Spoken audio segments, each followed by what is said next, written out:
I have a story. So a couple years ago, I was diagnosed with this really rare, strange blood cancer thing. And I'm not going to lie, I was like Abraham. I went through the whole range of emotion because this particular blood cancer is super, super rare. I mean, I read up on where people were getting these tumors and how they were. I was like disgusted by, I mean, just all the things. So this fear of what was going to come upon me just started to grip my heart. And there was a podcast that was released that actually you sent it to me. And there was a woman who had gone through cancer previously who was talking on the podcast about that verse about Abraham. And she's sitting there, I did not waver at the promise of God in unbelief. And if you waver, you're not going to be healed. And I was sitting there going, I am wavering. I'm wavering big time. And does that then open the door to say, oh my gosh, you're not going to be healed because you're wavering?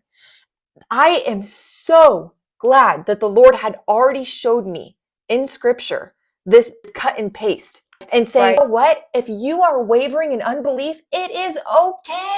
You're fine. It doesn't mean you're not going to be healed. It doesn't mean that the promises of God are not for you. Just don't stay there.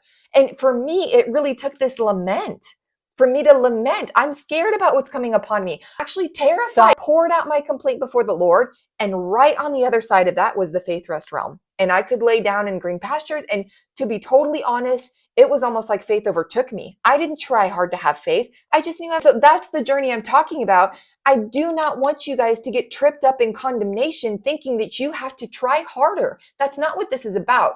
This is choosing to let the shepherd lay you down in green pastures. And all we do is say yes.